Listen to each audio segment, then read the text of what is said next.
Ya, ahí estamos. Bien, que el Señor nos bendiga. Ahora sí.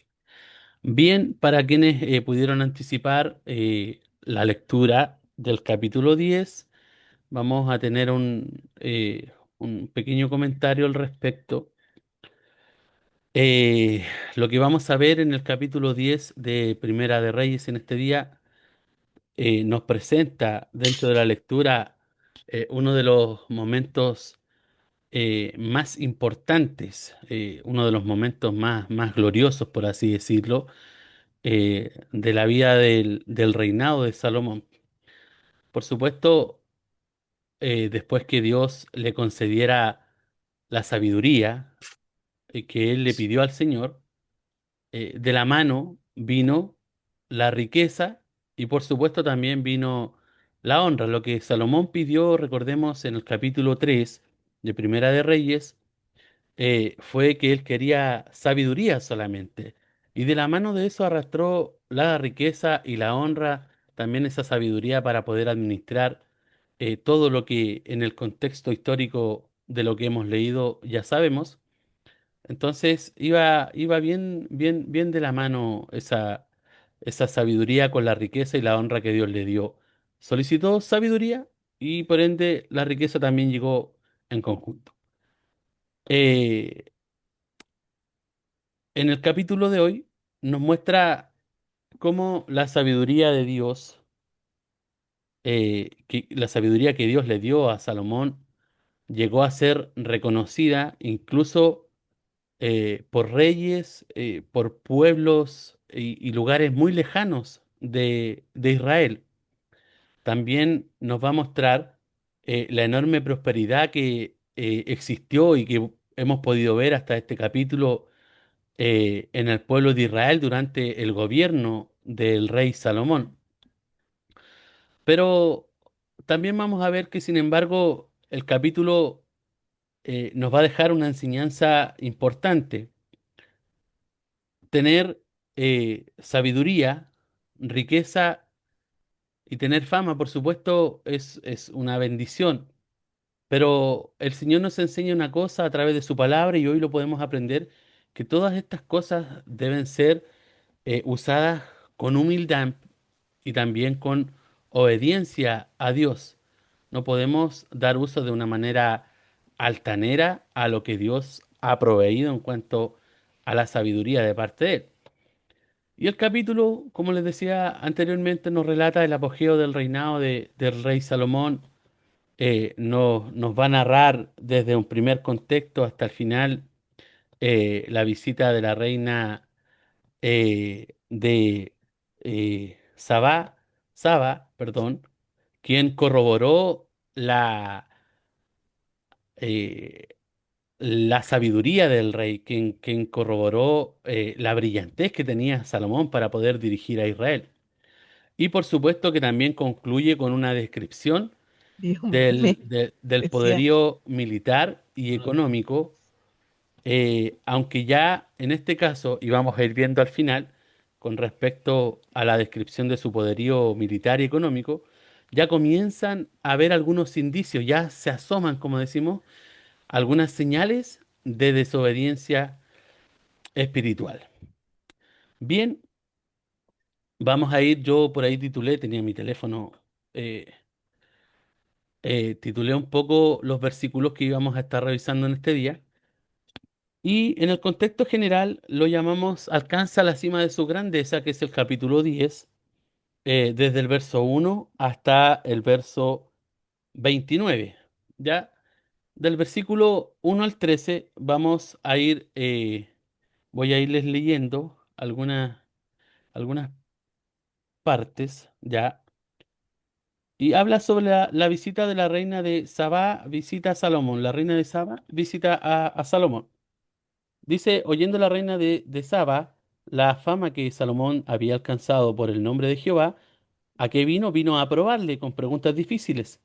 Y vino a Jerusalén con un séquito muy grande, con camellos cargados de especias y oro en gran abundancia, y piedras preciosas. Y cuando vino a Salomón, lo expuso todo lo que en su corazón tenía, le expuso, perdón, todo lo que en su corazón tenía.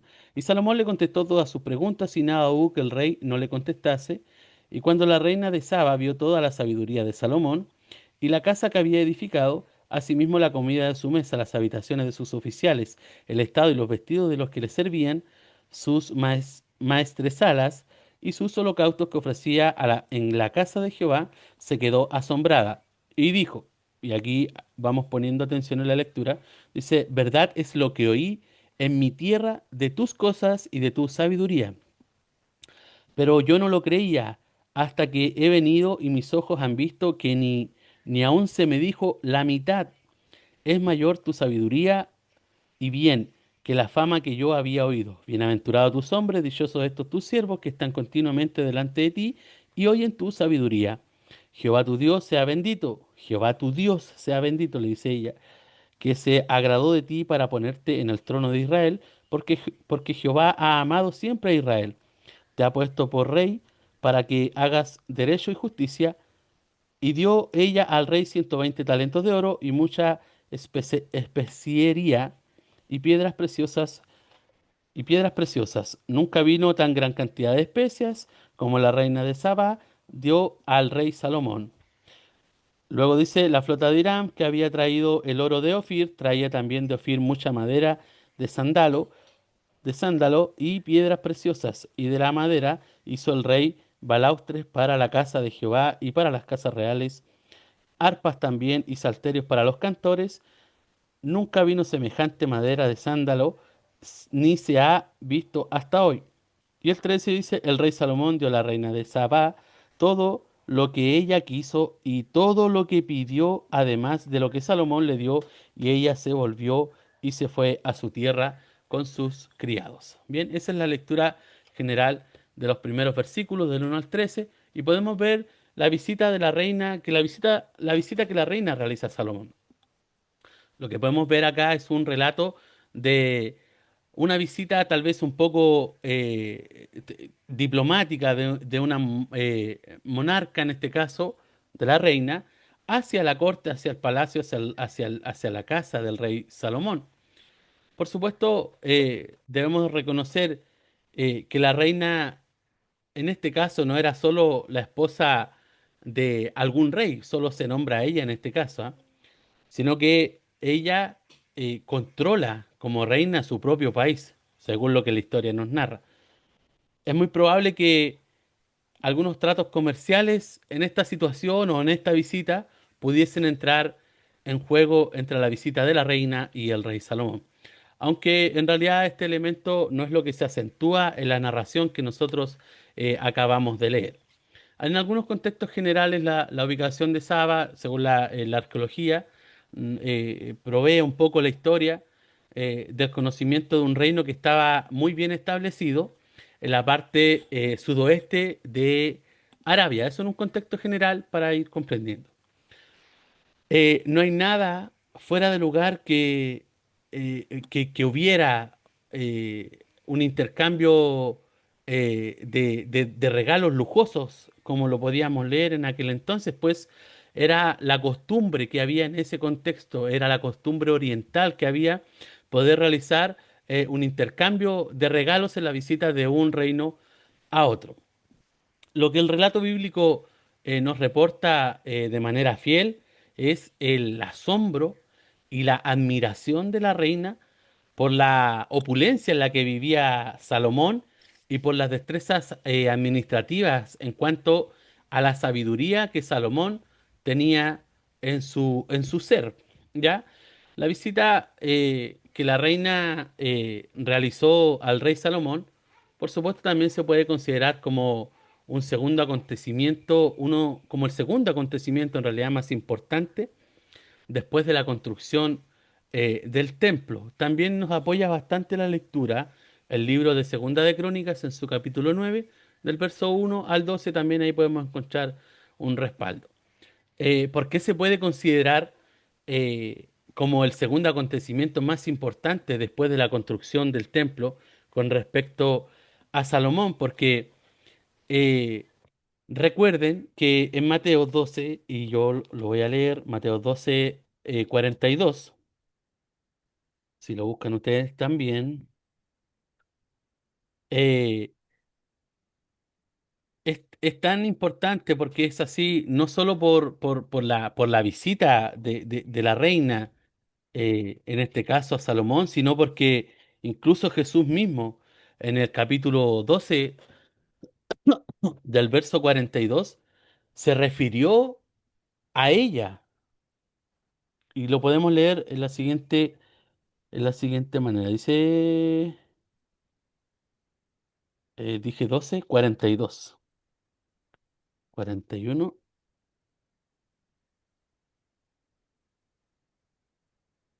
y 42. Bien, hablando Jesús en el Nuevo Testamento de la generación perversa que demandaba una señal, al final de esto, en el verso 42, dice, y habla sobre la reina del sur, dice, se levantará en el juicio con esta generación y la condenará. ¿Por qué? Dice, porque ella vino desde los fines de la tierra para oír la sabiduría de Salomón. Y he aquí, más que Salomón en este, y he aquí, más que Salomón en este lugar. Entonces, esto trascendió, amados hermanos, a través de también de la citación que hace Jesús eh, a la reina que fue a visitar a Salomón para poder conocer de su sabiduría. Y el Señor lo dice claramente, y aquí más que Salomón en este lugar. Entonces, podemos introducir un poco, considerando desde Jesús hacia la historia que hoy nos convoca, aproximadamente 3.000 años. Jesús lo que hace ver eh, es que la reina viajó, por supuesto, a averiguar la veracidad de lo que había escuchado acerca de la grandeza del imperio de Salomón. Si se identificaba a Sabá con Etiopía, que era la relación que puede existir en ese entonces, a qué ciudad correspondía, su jornada, su viaje, aproximadamente fue de unos 2.500, 2.400 kilómetros. Ya fueron bastantes kilómetros los que ella tuvo que trascender, tuvo que viajar. Y recordemos que el viaje no era en vehículo ni en un avión como se hace ahora, sino que era a través de camellos en este caso, o en algún aspecto ya. Luego Salomón empezó a introducir la caballería en esta zona. ¿Ya? Entonces fueron alrededor de 2.400 kilómetros, 2.500 kilómetros los que ella viajó para poder corroborar personalmente la sabiduría que Salomón tenía. ¿Ya? Y en Mateo 12:42, lo que acabamos de leer, pareciera que Jesús eh, la aplaude por tanto esfuerzo que ella realiza para poder oír la sabiduría de Salomón, que en este caso, por supuesto, le fue otorgada por Dios.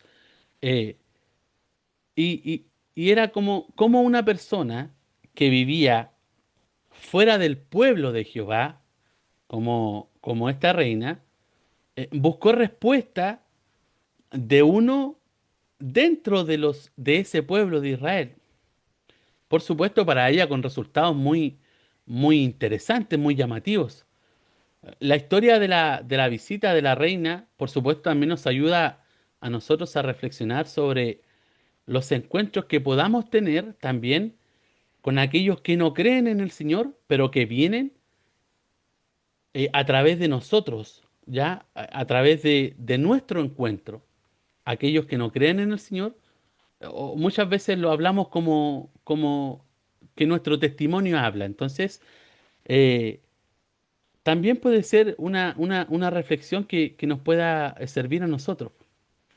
Los encuentros que podamos tener con los incrédulos que vienen a nosotros. ¿Cómo nosotros respondemos ante esto también? Por supuesto, la reina escuchó, la reina oyó en su lugar de estadía, en su lugar de residencia, como nos declaraba la palabra que leíamos recién. Desde ahí se escuchaba ya de la fama de Salomón alrededor de los pueblos, entre comillas, cercanos. Estamos hablando de 2.500 kilómetros de distancia. Y por supuesto ella deja entrever y sospechaba de una relación entre la gran sabiduría que Salomón tenía y por supuesto el gran Dios de Israel que le había concedido esta sabiduría.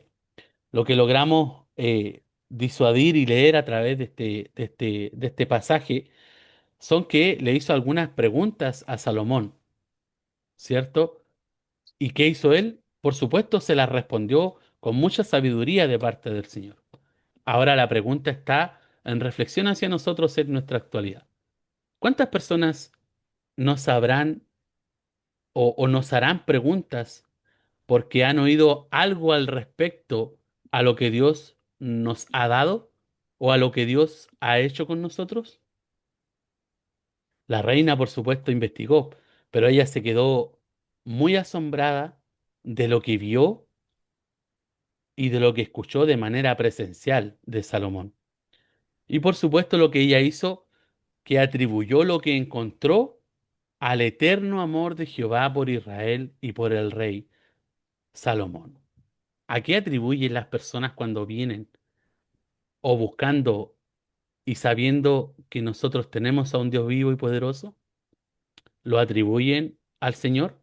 Por supuesto que debería ser así. Nosotros somos en algún aspecto representantes de la obra del Señor aquí en la tierra. Entonces, a través de nuestro testimonio, a través de nuestro hablar, es muy importante que reflejemos a Cristo y el amor de Dios. La pregunta también puede ser, un incrédulo o alguien que no crea en el Señor, eh, en nuestra actualidad, ¿reconocería en nosotros el amor de Dios? La reina manifestó que ciertamente Jehová estaba con el pueblo y Jehová estaba con Salomón. Pero podemos decir deliberadamente que ella creyó. La palabra del Señor nos declara en los últimos versículos que acabamos de leer que ella regresó satisfecha a casa, regresó eh, contenta como nos habla la palabra del Señor, y ella se volvió y se fue a su tierra con sus criados.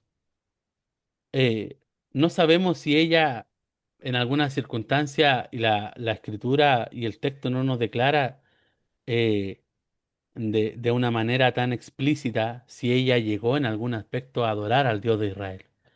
Pero sí, de lo que creo podemos tener certeza es que hubo, como decimos nosotros, una semilla sembrada a través de lo que vio en Salomón y también una responsabilidad en ella.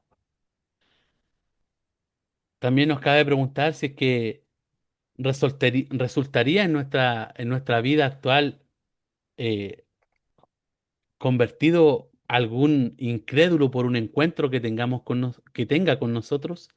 Y no hablo de que nosotros seamos los que entregamos la salvación, pero sí somos los que entregamos un mensaje de salvación. ¿Ya? La salvación proviene del Señor y eso lo tenemos muy en claro. Pero también es nuestra responsabilidad reflejar a Cristo y entregar el mensaje del Señor para aquellos que no creen en Él. La reina definitivamente fue impresionada por lo que podemos leer por Salomón y todo lo que Dios le había provisto. Lo que no es cierto es que si ella se fue tan convencida de lo que oyó en realidad y observó, que adoptara por sí misma las bendiciones de Jehová Dios. Ahora también debemos de examinarnos para saber si el amor y las bendiciones de Dios son tan evidentes en nuestra vida que nuestra manera de ser podría convencer a un incrédulo de que servimos al Dios vivo y que él o ella puedan hacer lo mismo. Que Dios nos puede ayudar, ¿cierto? Para poder tener esa viva imagen del Señor en nuestro ser. Y no hablo de la imagen en cuanto a la semejanza carnal humana, sino que a lo que nosotros entregamos en espiritualidad a aquellos que vienen hacia nosotros. Que Dios nos ayude. Bien, cerramos un paréntesis. ¿Cuáles eran los motivos que movían a la reina para poder visitar a Salomón? Por supuesto, ya les decía anteriormente, la reina había oído acerca de la forma maravillosa en que Dios había bendecido a Salomón, tanto en sabiduría, también en las obras que él había realizado, también en las riquezas y sobre todo, eh, más de todo esto fue la gran sabiduría que Dios le entregó, que fue lo que Salomón solicitó a la reina. Pero también con mucha curiosidad decidió, creo yo, un poco de saber de manera muy personal, informarse por sí misma de qué era lo que Jehová Dios había hecho con Salomón. Entonces, por eso realizó este viaje. Como bien les decía anteriormente, el viaje tenía un aproximado de 2.500 kilómetros y esto a través del desierto. Y no era un viaje que ella realizara de manera sola, sino que la lectura también nos declara que el viaje lo hizo con una caravana de camellos cargados aproximadamente con 4.000 kilos de oro y especies aromáticas. El viaje probablemente tuvo que haber durado más de 3 semanas, hermano. 3 semanas para poder conocer en persona lo que Dios había hecho con Salomón. Hoy, 2.500 kilómetros los viajamos en un avión, no sé, en un par de horas, la verdad. En vehículo demora un poco más, puede demorar 2, 3 días, pero en este caso el viaje tuvo que haber sido 3 semanas, si es que no 4 semanas, y en las maneras incómodas que se viajaba, y solamente también para corroborar y cerciorarse de la fama que Salomón tenía alrededor de los pueblos y también del mundo conocido en aquel entonces. Según la sabiduría oriental, explica que la reina prueba a Salomón con algunos enigmas, con algunas adivinanzas más difíciles, esto a través del contexto de la cultura de aquel entonces. Entonces la reina, ¿qué ocurre? Que quedó tan asombrada al ver que Salomón le hallaba una solución a todo. Y el versículo 5 nos declara unas palabras muy... dice que quedó asombrada. En el original habla que quedó sin aliento por las respuestas tan consecuentes que le entregaba Salomón a través de lo que ella le estaba preguntando. Esta expresión quedó sin aliento, quedó asombrada, traduce en algún aspecto las palabras hebreas donde dice en ella no quedó más espíritu, porque habla de que quedó sin aliento, quedó con un asombro muy grande al conocer de la sabiduría de Salomón. Y por supuesto, al conocer todo esto, es imposible reducir el objeto de la visita solamente a un puro intercambio con fines comerciales o este intercambio de regalos que yo le comentaba anteriormente. Aunque muchas veces, o aunque en este caso, perdón, la calidad del intercambio que estaban realizando de regalos lo haga parecer así, porque estábamos hablando de oro, de cosas muy finas, etcétera, etcétera. Hay además, aparte de este intercambio de regalos, otra cosa que maravilló a la reina, y esto fue la forma en que Salomón adoraba a Jehová. Además, por supuesto, lo valoraba que era un hombre extraordinario, con un poder especial, y ese poder ella misma reconoce que viene de parte de Jehová a Salomón, que es la sabiduría que él lograba tener. Bien, en resumen, dentro de estos primeros versículos, esta visita nos revela varias cosas importantes. Primero, que la fama de Salomón, por supuesto, había llegado a todas partes. Qué testimonio tan hermoso debió haber dado la reina, esta extranjera, al regresar a su tierra y llegar contando lo que Dios lo que Jehová Dios había hecho con Salomón. ¿No tendría a lo mejor algo que ver con un pasaje que nos comenta más adelante en el libro de los sellos, según lo que podía estudiar en el capítulo 8 en el verso 26 al 39, si por ahí está escribiendo, lo puede anotar? Habla sobre la conversión de la etíope, ¿cierto? Que se relata en el capítulo 8 en el verso 26 y 39. Ponga atención en eso. Bueno, segundo, que Salomón tuvo éxito, por supuesto, en testificar de Dios al mundo de su tiempo. Y el verso 24 nos dice, toda la tierra procuraba ver la cara de Salomón para oír la sabiduría que Dios había puesto en su corazón. Toda la tierra habla. Entonces, Salomón tuvo éxito en testificar de Dios al mundo de su tiempo. No hay duda de que la fama de Salomón está unida al nombre de aquel que tanto lo había bendecido, a Jehová, por supuesto. ¿Cuánta gente habrá venido a Jerusalén o habrá ido a Jerusalén para conocer y adorar al Dios de Israel? Y se afirma, según el contexto histórico, que la misma reina llegó a conocer al Dios vivo y verdadero por medio de la influencia de Salomón, por medio de lo que Dios había hecho a través de Salomón y Salomón había expresado a la reina. Si alguna vez Israel tuvo éxito en testificar al mundo como pueblo del pacto, yo creo que fue una de aquellas ocasiones. Podemos también conceder que la obediencia y la fidelidad a Dios traen como resultados la bendición.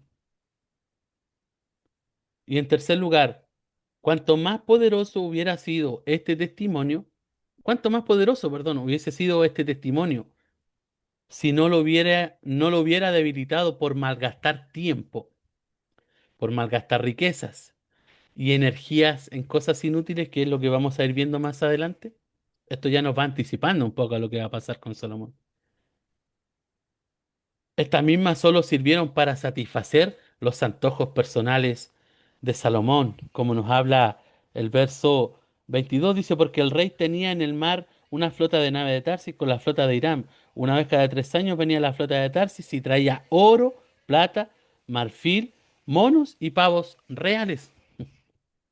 Entonces las mismas sirvieron para satisfacer los antojos personales. Y el verso 22 lo expresa de esta manera. Lo habla como un exceso de lujo, ¿ya? Un exceso de vanidad también que empieza de a poco ya a engrosar el corazón de Salomón. Que Dios nos bendiga.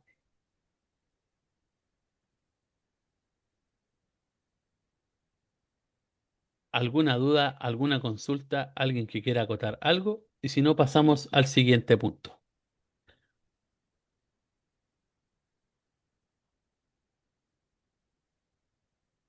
Bien, vamos entonces a hacer un contexto general desde el verso 14 hasta el verso 27, 29, perdón, hasta el 29, que es donde termina la lectura de este día.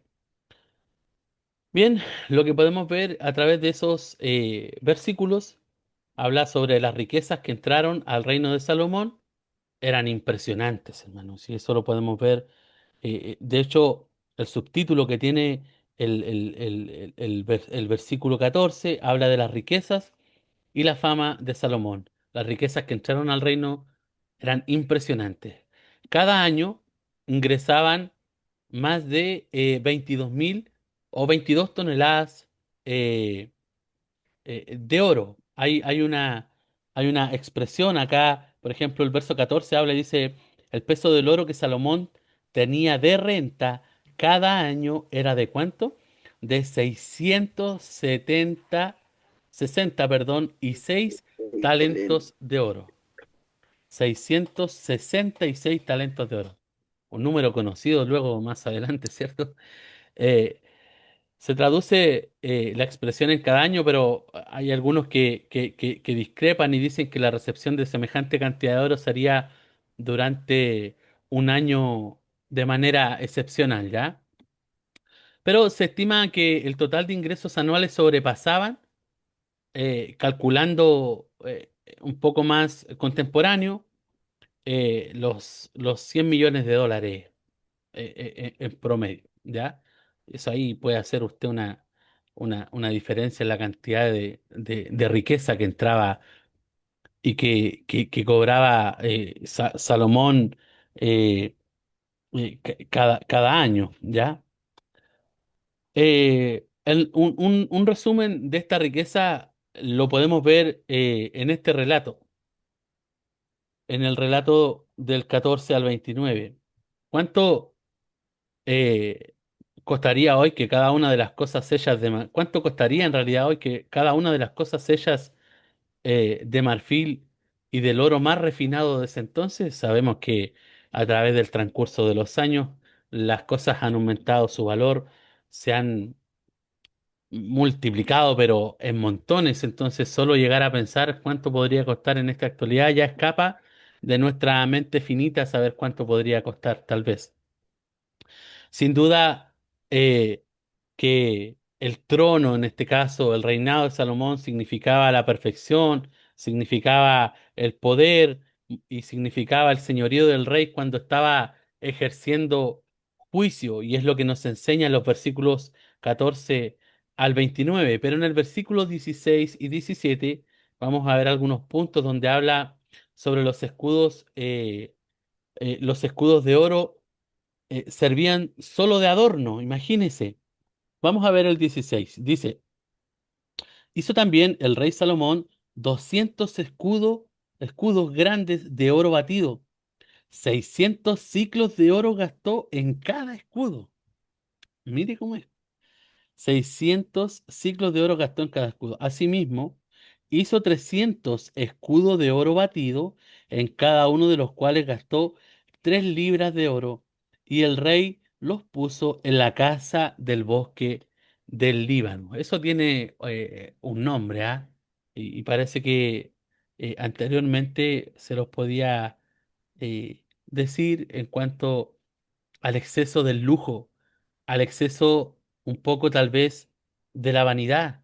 Los escudos de oro servían en este caso solo de adorno, pues eh, como oro, como metal, el oro es demasiado suave como para usarlo en este propósito. A lo más los escudos estarían cubiertos de oro.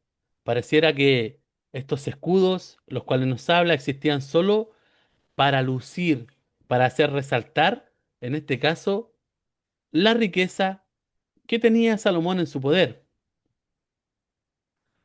Tal vez podían haber sido usados en desfiles o en otros actos públicos, pero no era para generar una defensa en caso de una batalla, al contrario, lo que se nos da a entender es que ya el corazón se estaba engrosando con las riquezas. Y servía incluso para lucir la riqueza que existía en el poderío de Salomón. La historia nos enseña, la historia a través de la palabra y del contexto, nos dice que Salomón tenía en aquel entonces el comercio, perdón, el monopolio del comercio en el tiempo que él estuvo reinando. Él comerciaba, en este caso, y llevándolo un poco más a la actualidad, era el encargado de comerciar con Arabia, con la India y con toda la costa oriental del África.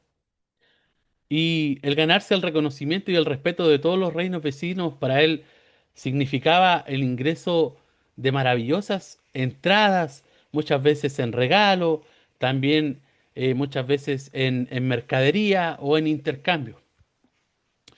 Fue Salomón precisamente quien inició, y lo podemos ver en los textos más abajo, el uso de caballos, el uso de carros, y esto para poder lucir con vanidad las riquezas que él estaba acumulando y aquellas que tenían.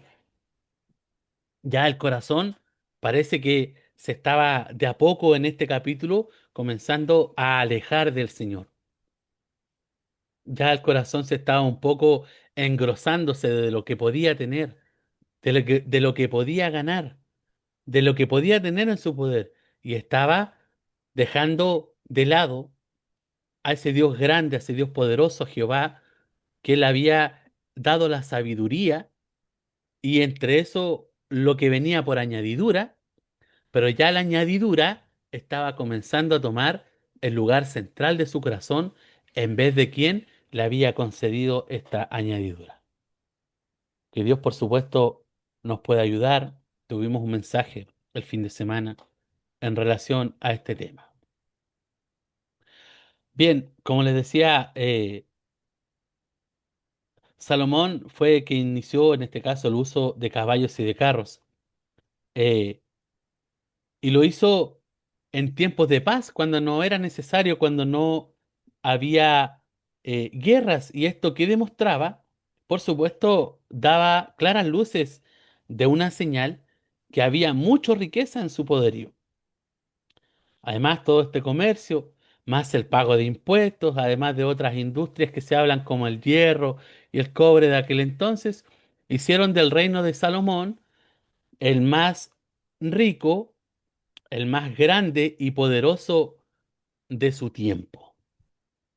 Y ya insisto en esto, aquí se comenzamos a ver claras luces del alejamiento de la presencia del Señor y la cercanía a los deseos carnales y pasionales respecto a que su corazón se había engrosado con las riquezas y había apartado al Señor. Me gusta un comentario que realiza un comentarista y él afirma: Israel fue el reino más poderoso del mundo conocido entonces. Jerusalén fue la ciudad más hermosa, el templo, perdón, más costoso y glorioso que hubo en el mundo. No en vano, la reina tuvo que exclamar también y de manera muy admirada cuando dice en el versículo 7 que leímos anteriormente, y ella dice, y he aquí que no se me había contado ni la mitad, porque ella veía que era mucho más grande como Dios había usado a Salomón para, en cuanto a su sabiduría y las riquezas que le había adquirido, a tal nivel que ella llegó a exclamar que ni la mitad de lo que a ella se le había contado, de todo lo que se le había contado, eso lo que ella vio con sus ojos no había sido, perdón, ni la mitad en realidad de lo que ella pensaba, sino que fue mucho, mucho más. Ahora nos podemos preguntar, por supuesto, ¿no indica todo este exceso de materialismo o de vanidad? ¿No es una violación de las leyes del reino? Me gustaría, no sé si estará por ahí, mi hermana Jimena, está por ahí mi hermana Jimena, ¿cierto? Amén. Usted podría buscar en su Biblia, si la tiene a mano, Deuteronomio 17, el versículo 16 y 17, por favor. Ya, yo lo busco. Ya. Entonces, como bien les preguntaba, ¿no indica todo este exceso de materialismo y de vanidad que no es una violación, por supuesto, a las leyes del reino? Y es ahí donde vamos a tener una lectura en el libro antes mencionado que le solicitaba a mi hermana Jimena por ahí. Cuando lo tenga, me dice nomás, hermana Sí, Jimena, por favor. Deuteronomio 17, ¿cierto? Sí, O 16. 17, 17 del versículo versículo de 16 y 16. 17, Ya. por favor. Amén. En el nombre del Señor. Mm. Ya. Versículo 16. Pero él no aumentará para sí caballos, ni hará volver al pueblo a Egipto con el fin de aumentar caballos, porque Jehová os ha dicho: no volváis nunca por este camino, ni tomará para sí muchas mujeres, para que su corazón no se desvíe, ni plata ni oro amontonará para sí en abundancia. Amén. Muchas gracias, hermana Jimena. ¿Les parece muy similar a lo que estamos leyendo y a lo que ya conocemos de la vida de Salomón, que se anticipó mucho tiempo atrás al respecto de lo que acabamos de leer? ¿Quién pueda llegar a dudar de que todo esto, por supuesto, aunado a una vida de libertinaje y de lujuria, contribuyó a la larga o a la postrer la caída del reino? Está en su escritura. De todas maneras, Dios podemos ver que se mantuvo fiel con Salomón. Dios había cumplido con Salomón, pues además de haberle dado, perdón, lo que él había pedido, le agregó riquezas y gloria en abundancia. Por supuesto, él permaneció fiel a lo que había prometido y al pacto que había hecho con Salomón. Fue el corazón de Salomón que poco a poco se empezó a desviar del Señor. El reino que Salomón tenía llegó en su tiempo a tener 6 veces más territorio que el que tuvo las 12 tribus de Israel. Se aproxima, y esto como un dato histórico, 96.000 kilómetros cuadrados de extensión que tuvo en el tiempo, en la temporada del reinado de Salomón. También podíamos leer, y aquí hago un entre paréntesis, y de verdad que es impresionante todo lo que creció en la época de Salomón, y también se habló mucho y en algún aspecto, y aquí hago un paréntesis, esto es como parte de historia para poder ir interiorizándonos un poquito más. Hay mucho, creo que hay unas novelas, unos libros que hablan sobre la leyenda de las minas de Salomón, y anteriormente en el versículo 11 se habló mucho y podíamos leer que la flota de Irán que había traído el oro de Ofir, traían también de Ofir mucha madera y piedras preciosas, ¿ya? Y aquí es donde quiero hacer un entre paréntesis. Por ejemplo, nos habla de que los siervos de la flota de Irán y también los de la flota de Salomón, esto es solo un entre paréntesis, fueron a Ofir, y eso también lo podemos ver en el capítulo 9, en el versículo 28, ya que antecede, donde dice, los cuales fueron a Ofir y tomaron de allí oro, 420 talentos, y lo trajeron al rey Salomón. Ya después se hizo una costumbre ir allá, y se hablaba y se habló en el contexto general de la historia como las minas de Salomón. Ya. Eh, y lo que les quiero expresar es como un dato histórico. Tanto los navegantes o los siervos de Irán como los de Salomón fueron a Ofir, en este caso, como les explicaba, para traer 420 talentos, nos declara así, 420 talentos, o sea, actualizados o pasados a kilos fueron alrededor de 14 toneladas de oro, ¿ya? Más madera fina, dice, más animales y piedras preciosas, y eso también lo declara en el libro de Segunda de Crónicas, ya en el capítulo 9 en el verso 10 ahí usted puede leer todo lo que trajeron. Aunque no se sabe nada al respecto de la ubicación de Ofir, se ha sugerido dentro del estudio histórico que podía estar India, África y Arabia como algunas posibilidades donde se encontraban estas minas de oro que Salomón podía extraer y traer hacia el pueblo de Israel. Eh, David, antes de Salomón, y otros reyes después también, quisieron aprovechar las riquezas de Ofir. Algunos, por supuesto, con mejor suerte que otros, en este caso, como podemos leer de Salomón. Y Ofir también tiene alguna mención en la literatura de los libros poéticos del Antiguo Testamento, que es en Job, aún en Job, generalmente reconocido como el libro más antiguo de la Biblia. También ahí había una mención al respecto en Job 22-24, que usted la puede revisar si es que está anotándolo también. También el libro de Isaías en su capítulo 13, en su versículo 12, nos da algunos indicios con respecto a Ofir. Y el misterio relacionado con la ubicación de Ofir ha sido el tema incluso de cuentos y de leyendas que se han podido realizar a través de los siglos. Ya estamos hablando de aproximadamente 4.000, 5.000 años atrás hasta nuestra actualidad. Incluso han servido para algunos cuentos y leyendas. Y si alguno los quiere buscar, puede buscar las leyendas de las minas de Salomón. En el año 1885 se publicó una novela titulada Las minas del rey Salomón, que en este caso también fue republicada en el año 1958. La historia que narra esta republicación de esta leyenda o de esta historia eh, cuenta la historia de tres británicos que viajan a África en busca de un amigo perdido. Y al encontrarlo también encuentran, en este caso, las llamadas minas perdidas de Salomón. ¿Llenas de qué? Llenas de diamantes incontables, de oros, etcétera, etcétera. Las minas, por supuesto, de Salomón, que también menciona la escritura, eh, Las minas legendarias también han sido temas, por supuesto, en películas en por lo menos dos ocasiones, desde la década de los 50 hasta nuestra actualidad.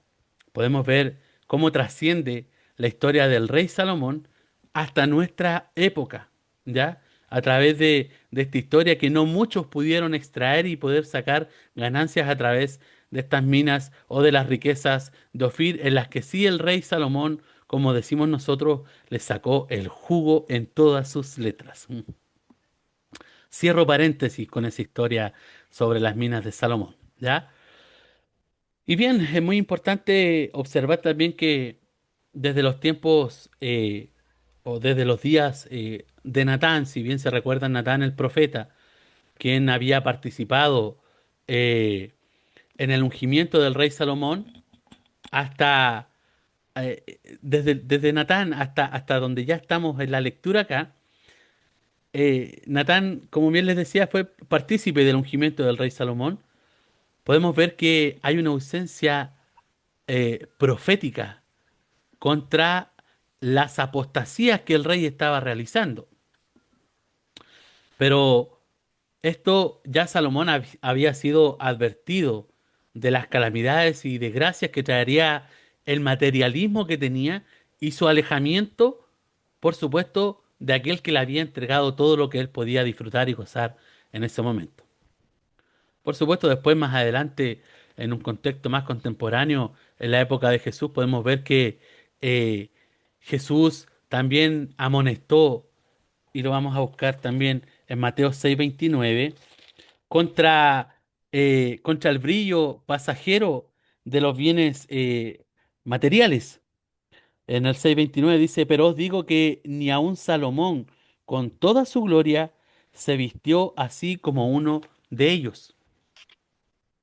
Y por supuesto también habló del brillo pasajero que dan los bienes materiales y de todos los males que estos causan también. Podemos ver también que las opulencias de la riqueza de Salomón eh, tiene algunos paralelos con otras literaturas orientales que hablan de distintos reyes. Así podemos concluir que Salomón llega a ser la personificación del hombre, en el cual anteriormente leía y nos habla en el libro de Lucas, en el capítulo 12 en su versículo 13 al 21, donde nos explica y dice, este derrumba los graneros, ¿para qué? Para construir otros más grandes. Salomón podía ser, llega a ser la personificación de ese hombre que nos enseña el libro de Lucas, que derrumbaba graneros para construir otros más grandes. Se engaña pensando que la abundancia de las posesiones es lo que cuenta en la vida. Ciertamente la riqueza de Salomón es impresionante, pero casi se puede escuchar el eco de la voz que dice necio. Es interesante también, y no obstante que una época posterior ayudaría para hacer de Salomón el más grande de los sabios. Y aunque lo vamos a ver en el próximo capítulo, en el capítulo 11, lo desmiente en algún aspecto de gran manera. Una advertencia dentro de la prosperidad que podemos ver dentro del capítulo 10, aunque en Primera de Reyes, en este capítulo 10, describe en gran manera un tiempo de gloria, algunos detalles eh, nos preparan para los problemas que aparecerían más adelante y ya comenzando a anticipar el ingreso del capítulo 11, que es eh, ya la parte en el declive de Salomón, ¿ya? Por ejemplo, lo que podemos ver en este capítulo 10 se mencionaba que Salomón acumuló caballos y carros de guerra, incluso desde Egipto. Esto era una situación muy delicada, por supuesto, porque la ley de Dios advertía que los reyes no debían multiplicar caballos ni volver al pueblo a Egipto para obtenerlos, que era lo que nuestra hermana Jimena nos leía anteriormente en Deuteronomio. La riqueza, por supuesto, de Salomón era grande, pero ¿qué pasó? Que podía llevarlo, y fue lo que pasó, ¿ah? Lo que nos enseña el capítulo 10 es que podía llevarlo a depender de sus recursos, en lugar de depender completamente de Dios. Así es, como leímos en Deuteronomio 17, 16 y 17, ya donde hablaba anteriormente que la ley del Señor advertía que los reyes no debían multiplicar caballos ni volver al pueblo a Egipto para obtenerlos. Y ya podemos entender y comprender que la riqueza de Salomón, como decía anteriormente, era tan grande, pero en realidad en ese transcurso podía llevarlo a depender más de sus recursos en lugar de depender completamente del Señor, y que fue lo que logramos ver más adelante y lo que vamos a lograr ver y lo que ya hemos escuchado. Más adelante, y ya estoy anticipándome en el capítulo de Primera de Reyes, en su versículo, perdón, en su capítulo 11, vamos a ver que Salomón permitió que sus muchas esposas desviaran su corazón hacia otros dioses. Y aquí ya estamos entrando de lleno al declive de Salomón, ¿ya? Por eso el capítulo 10 es como la cúspide, como se dice, la cima de su reinado. Pero también dentro del capítulo 10 anticipa que la grandeza externa no siempre significa una fidelidad interna que poner mucho ojo en eso y mucho ojo en esta parte de la historia del rey Salomón. Y esta enseñanza también es muy actual para nosotros. Una persona puede tener éxito en los estudios, en el trabajo, tal vez en la iglesia o como familia también, ¿por qué no? Pero si hay una cosa que debemos hacer, amados hermanos, amadas hermanas, es cuidar nuestro corazón. No basta muchas veces con tener buenos resultados. También es muy necesario para nosotros que creemos fehacientemente en el Señor vivir en obediencia, vivir en humildad, vivir en amor a Dios. Si hay una cosa, y esto quiero que lo guarde en un entre comillas muy grande y ojalá con mayúsculas. Hay una cosa que leía y decía, el éxito sin fidelidad puede terminar en tristeza y en fracaso espiritual. Le reitero, el éxito sin fidelidad puede terminar en tristeza y en fracaso espiritual, y es lo que logramos ver a través de Salomón. Bien, para estar finalizando, vamos a concluir, por supuesto, que este capítulo 10 nos muestra la fama, nos muestra la sabiduría, por supuesto, y nos muestra la riqueza que Salomón obtuvo. La visita que la reina le realizó confirmaba que Dios había cumplido su promesa de darle un corazón sabio y de hacer de Israel un reino respetado entre todas las naciones de aquel entonces. La reina también, lo que vimos dentro de este capítulo, reconoció que el Dios de Israel era quien había dado a Salomón la capacidad para gobernar con justicia.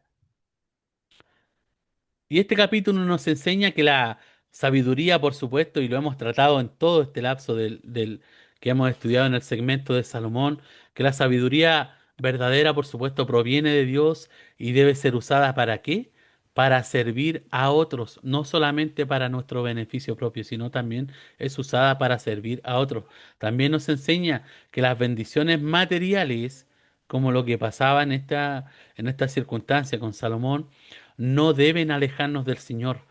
No puede ocupar más nuestro corazón la bendición de en vez de quien nos bendice, ya hablando del Señor mismo, por supuesto.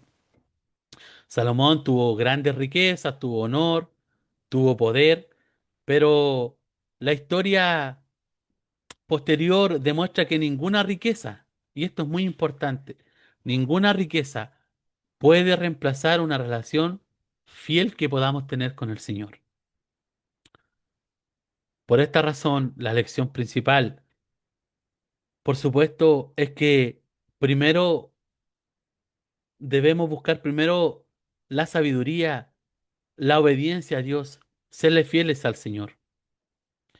Por supuesto, los talentos que podamos tener, los logros o los recursos que recibimos deben ser bien usados y deben ser usados ¿para qué?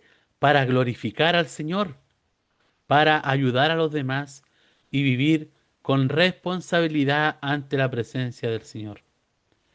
La grandeza más importante no consiste en tener mucho, como lo pudimos ver con Salomón, sino en mantener ¿qué? Un corazón fiel a Dios. Que el Señor nos bendiga, amados hermanos.